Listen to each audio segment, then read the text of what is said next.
Lockdown से पहले गीता के घर का नजारा कुछ ऐसा था कि रोहन ऑफिस जाता था और शिविन स्कूल। जिनके घर से जाने के बाद गीता काम खत्म करके बाकी समय आराम करती थी। लेकिन लॉकडाउन के बाद ऑफिस और स्कूल घर में ही खुल गए और इससे गीता का हाल वो तो आपको देखने में ही मजा आएगा। शिविन, ओ शिविन, महाराज उठने के लिए क्या 21 तोपों की सलामी लेंगे? अरे बिस्तर से बाहर निकल, ऑनलाइन क्लास स्टार्ट होने वाली है। अरे तुम भी हद करती हो, स्पीकर की तरह चिल्लाने की क्या जरूरत है? दिख नहीं रहा मेरी कॉन्फ्रेंस चल रही है। अब कैमरा और स्पीकर ऑन कर रहा हूं, मुझे कोई शोर नहीं चाहिए। इस पर जैसे ही रोहन लैपटॉप का कैमरा और स्पीकर ऑन करता है तभी कुकर की सीटी बजती है। करा लो अब इसे चुप। लॉकडाउन नहीं हुआ, मेरी मौत का फरमान जारी हो गया। दोनों बाप बेटे ने नाक में दम किया हुआ है। ऐसा बोलकर गीता वहां से शिविन के कमरे में पहुंच जाती है, जहां शिविन अभी भी सो रहा होता है।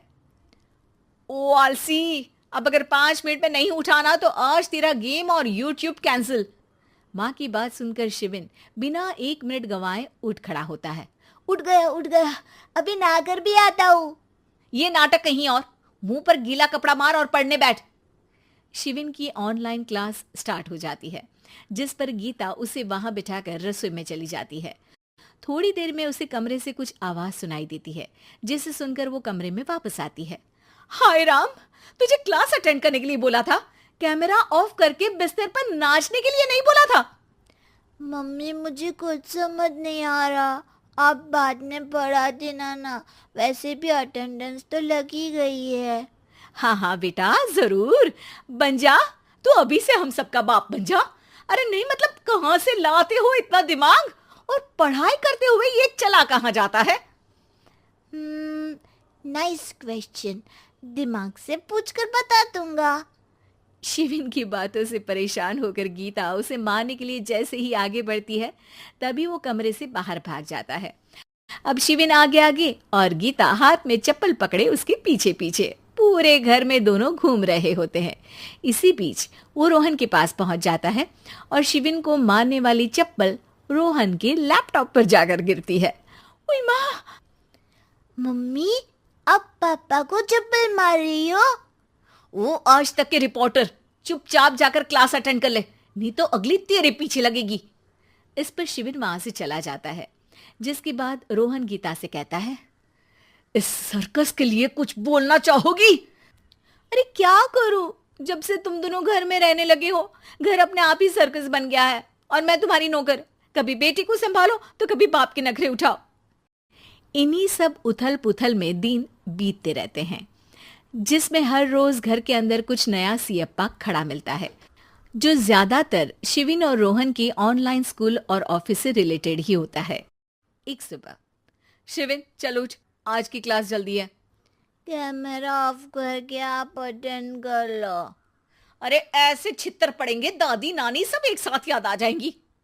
गीता की लाख मशक्कतों के बाद क्लास तो खत्म हो जाती है, लेकिन उसके बाद शिविन फोन इस्तेमाल करते हुए इंस्टाग्राम रील बनाने लगता है।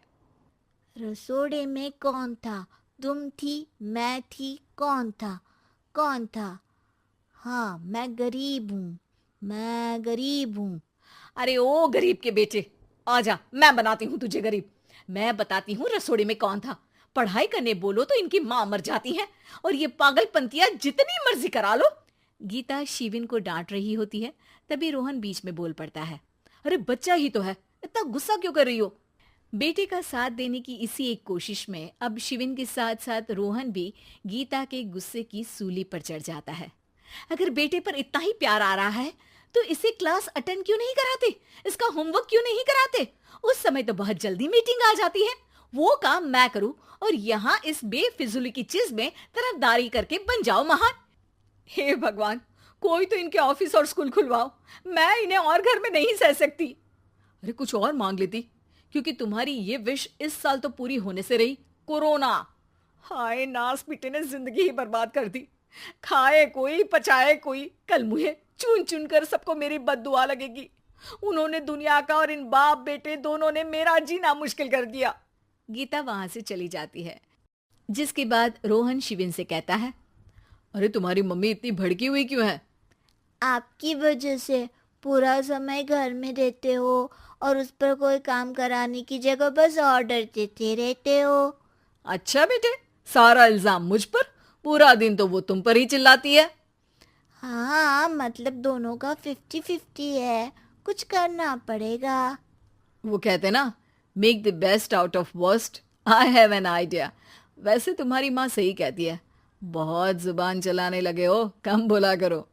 अगली सुबह रोहन और शिविन अपनी गलती को सुधारने के लिए गीता के उठने से पहले घर का आधा काम खत्म कर देते हैं, जिसे देखकर गीता खुश हो जाती है और फिर बाकी बचा काम वो तीनों मिलकर पूरा कर लेते हैं। जिसके बाद अब वो सब मिल बांट कर हर काम में एक दूसरे की मदद करते हुए लॉकडाउन का मजा लेने लगते हैं।